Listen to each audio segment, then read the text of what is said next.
Well, if I may begin in our own ancient language, and I do so in honour of all the suppressed languages of the world through history. So, cuireann seochas an dánar an fircín fóilse a dara roimh go léir a sachtan obratórsúil agus cuim go agus spánach an na caiinteanna méigirsúlis na léhananta atóla tíocht. Fircín fóilse go teach an áras an Uachtarán. May I just say what a very great pleasure it gives me as President of Ireland, on behalf of my own behalf and behalf of Sabina and all those working with me, to welcome all of you excellencies into the home of the President of Ireland. Our permanent representatives to the United Nations who are engaged in what surely must be acknowledged as the core fundamental value of the United Nations, peace building and peacekeeping activities.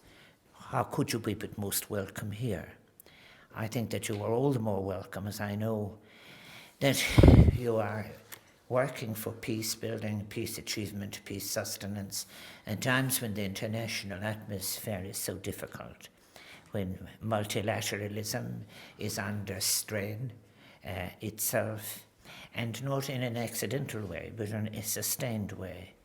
And when there is, if you like, such a great challenge to try and even achieve the smallest space for the long thinking that can achieve an enduring balance between the needs of people, economy, peace, and ecological capacity. At times like this, I think we must remind ourselves of the high moments, those high moments of 2015 when people of all ages, cultures around the world drew a great sharp breath of relief who had acknowledged the consequences of climate change and the importances of sustainability. And in the international community around the world, young people interested in futures and diplomacy was saying this is an opportunity now to go forward. But how far we have come back since 2015. And we really have come back because of course, the irresponsible hubris of some of those who have abused power in the past. And therefore it gives all the greater importance to the nations of the world with small populations in particular to say it is the view of the peopled world that must prevail rather than the view of those who have abused its resources. That you have come to Ireland to discuss areas of common interest in relation to these activities, including conflict resolution, is so important because a peaceful and just world is something that, in relation to all of our different codes of jurisprudence that exist in the world from the time of the Comb of Hammurabi on, is that we must continue to work for peace.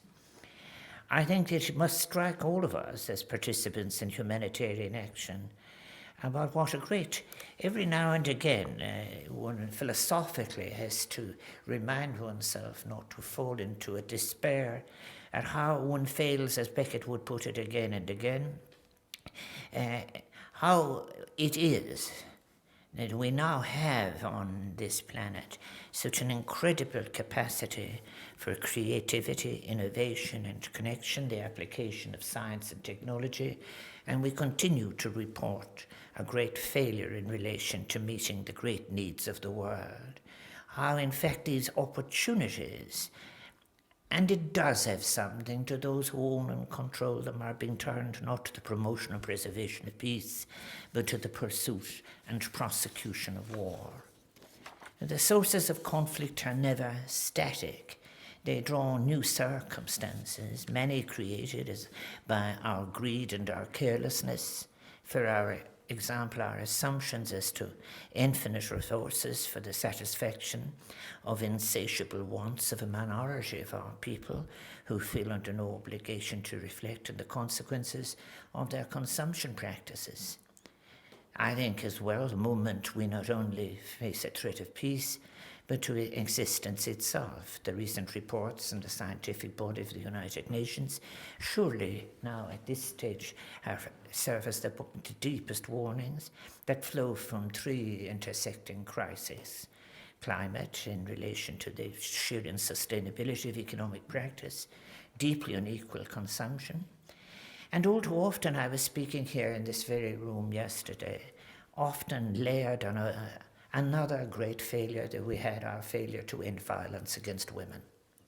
I spoke on the International Day against, and I really speak about this as well, and I want to repeat again and again in such an international body, and I say it as a sociologist, there can never be a cultural justification or a traditional justification that stands between a woman, a girl, and her right to defend herself. And that nonsense has to stop.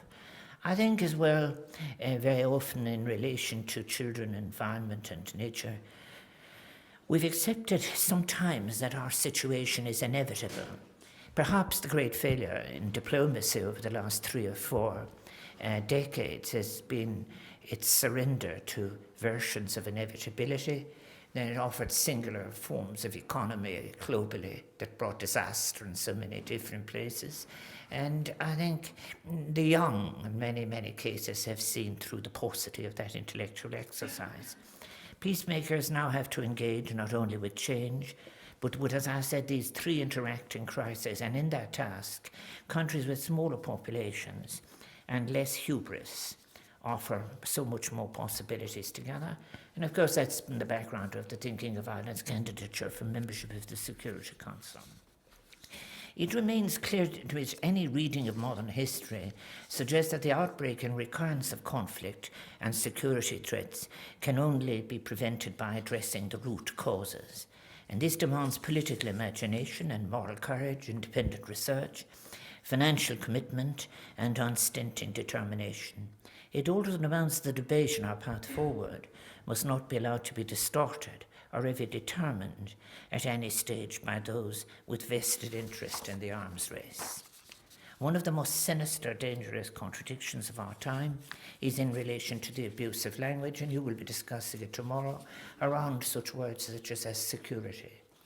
Some of the most active things that are taking place at the present time in North Africa are in fact is military expenditure, and the new military surveillance expenditure, which is making a fortune out of, in fact, the elaboration and exaggeration of fear. So in the name often, very often, of those who think that they are within the discourse of security, it is not a neutral discourse. It is, in fact, the shell for a whole series of new and sinister developments in relation to the military-industrial complex. I believe that we must all collectively, individually, have the courage now to ask, how is it that we come to lose the discourse of peace to the discourse of fear? And there again is specifically in relation to secure. You make the people fearful first, and then, in fact, actually you sell them product. Or should you not, in fact, actually look at what was the basis of fear in the beginning and its roots in relation to racism, attitudes to migration, language, and this is, of course, in relation to diplomacy. How the international security industry, as I have said, now the most active partner in North Africa and parts of North Africa, has come to occupy a space that should have been filled by those seeking to fill the needs of sufficiency in food, shelter, education, and cooperation.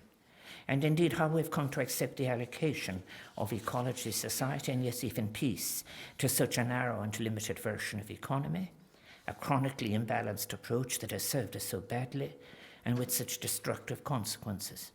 So we must combine our efforts to achieve the alternative.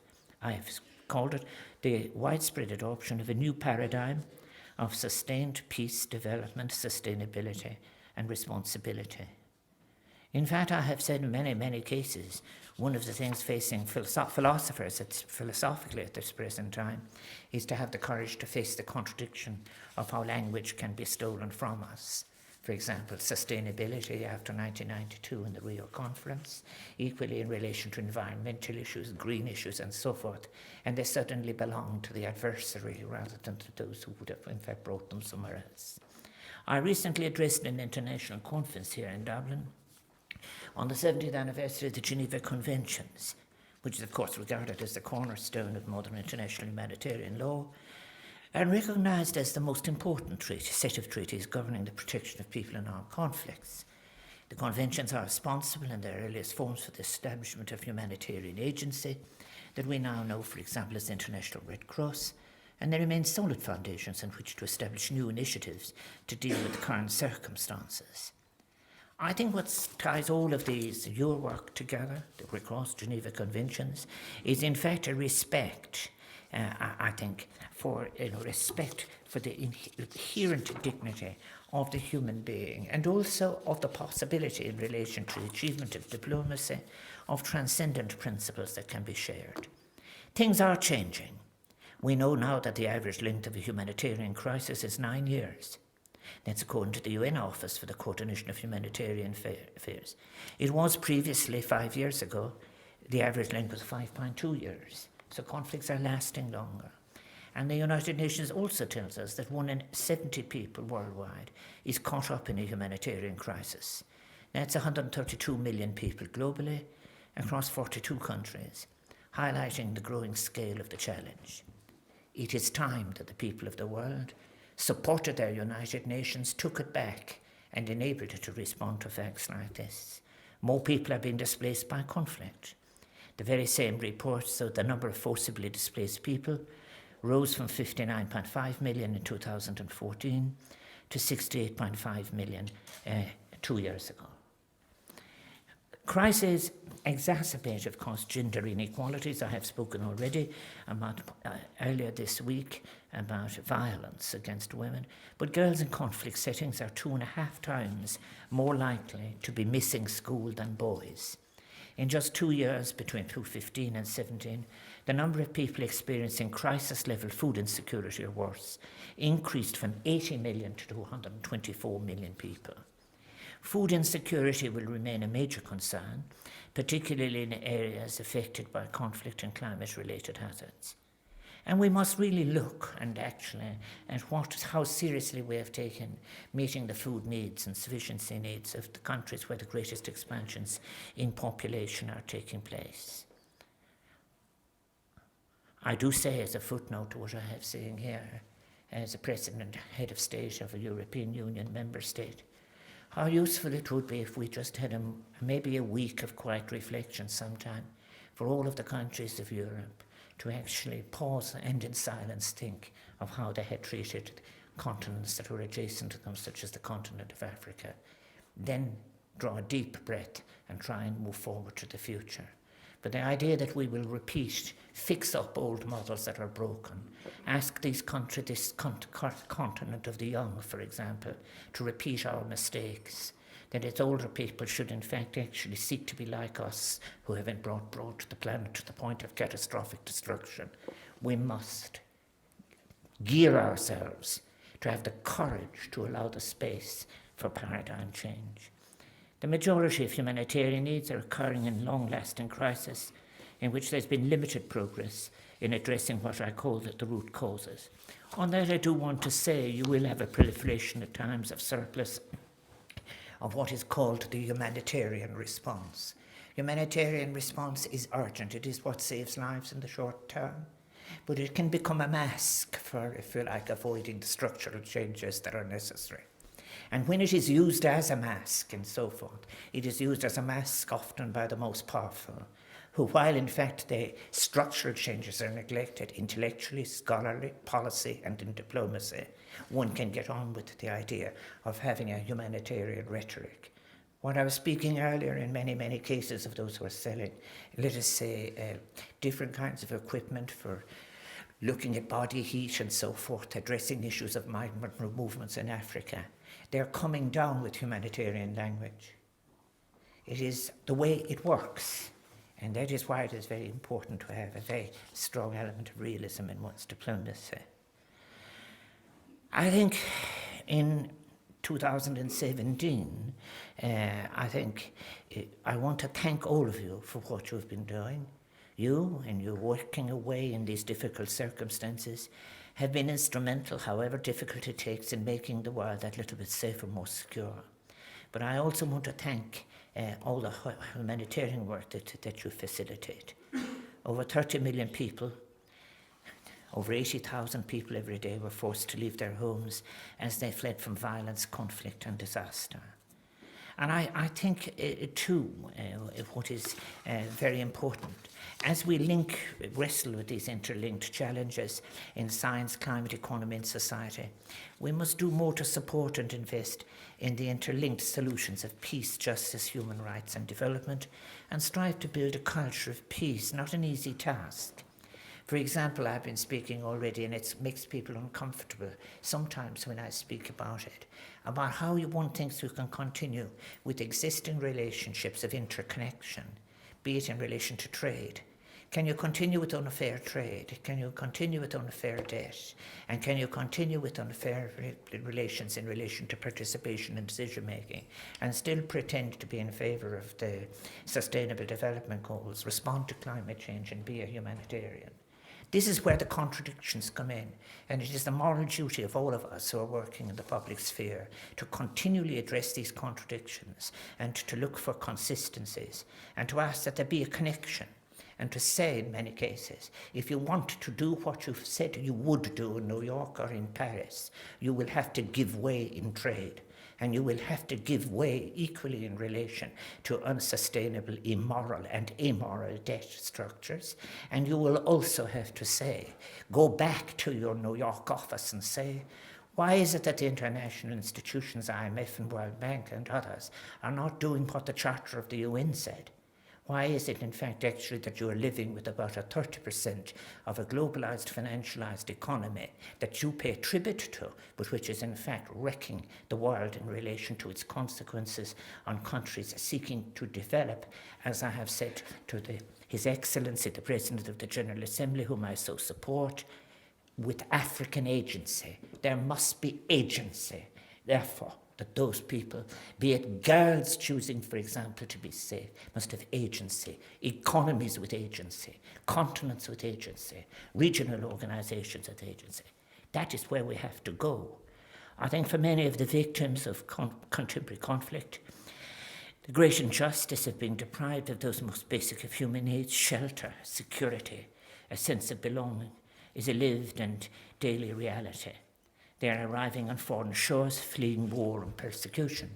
I apologise for speaking so slightly longer, but I've been struck even today looking back over my notes about all these issues I have mentioned about security and the militarisation have been imported into the migration conflict. And how, in fact, actually now migrants are being used as the flotsam and jetsam of this notion, with, in fact, actually even international agency money rewarding people for capturing migrants and then effectively selling them again and then getting rewarded several times, which is a complete abuse in relation to and a contradiction. To be doing something that contradicts your moral purpose is in fact worse than not doing anything at all.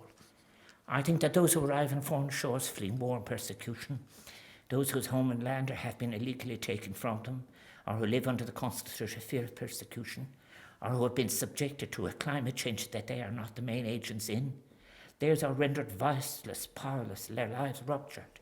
Their autonomy is confiscated. And that is a subject, of course, about which people such as Hannah Arendt wrote. The Universal Declaration of Human Rights has affirmed that the recognition of the inherent dignity of the equal and inalienable rights of all members of the human family is the foundation of freedom, justice, and in the world. So if we are to construct such a world, I believe this question of agency is going to be very, very important. It is not that people are waiting for forms of exploitative economy to arrive on their shores or versions of intercultural relations. It is that they are more than capable and drawing on that extraordinary number.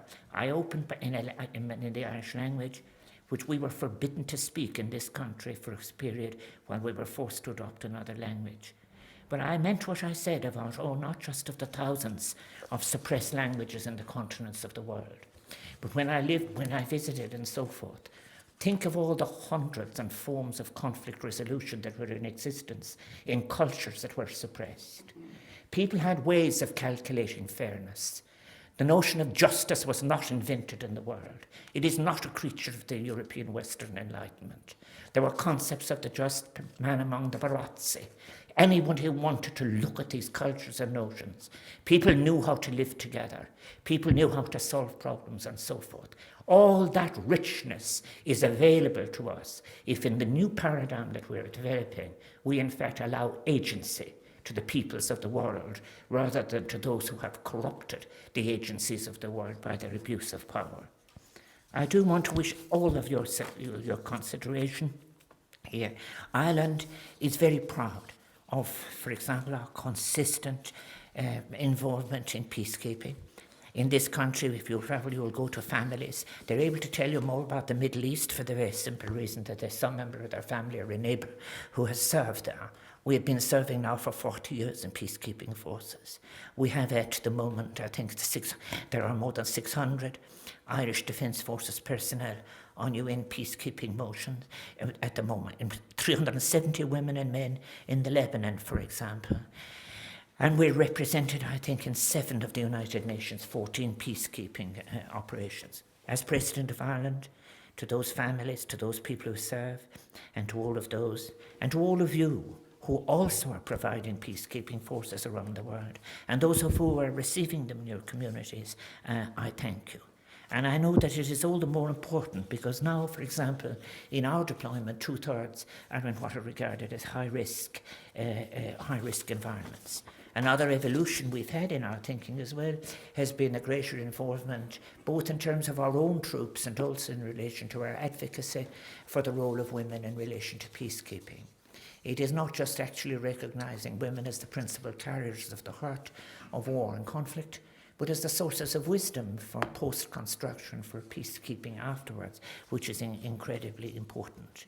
A whole, again, no more than the suppressed notions of jurisprudence, all that we lost by not allowing women to participate in relation to their richness of mediation, humanitarian assistance, and insights into forms of economy. I think finally, therefore, we as a community, as shared custodians of this art, we must all now together support multilateralism, support holistic solutions. We must come together to demand accountability and transparency at the United Nations and the European Union and the African Union and the World Bank and many other bodies. I've said as well, Secretary General Guterres recently combined the words development and security together in a recent speech. When I saw it, I was so strongly supportive, and then I also found myself recoiling somewhat. What is it, for example, if in fact actually all the cohorts who have been disseminating fear have succeeded, and they suggest now we should simply start protecting ourselves at any cost? It is a very, very sad day in the European Union that the European Union sees its future as one that it must defend itself against what? Other human beings on this planet. Equally in relation to the notion as well as this is that somehow or another that the arrival of people from different backgrounds and somewhere it threatens stability in some way. We must be very careful of this word security. The security that is important is security from global hunger, security from transferable disease, security from being excluded from your school, security from being excluded from health, security from being able to walk and have a free opinion. That is security. Security, therefore, should not be just the tag headline which is being advertised now and which is absorbing some very well-meaning people into the rhetoric that somehow or another it is that which should displace development and that which should displace different kinds of balances. I argue for a paradigm shift in relation to the structures for precisely that reason. Ireland remains deeply committed to the multilateral order. I am so proud of our Irish diplomats abroad who consistently make the case against the dissemination of weapons, as they have it since the days that Ireland arrived at the United Nations. I hope that when Ireland is successful in relation to securing rotating membership of the Security Council, that it will, President of the General Assembly, take all your values and the values that are there, the expression not just of the mind of the world, but of the heart of the world, to the Security Council, and that it will never lack the courage to confront those who would abuse those principles. Míle buíochas, thank you all very much. Thank you.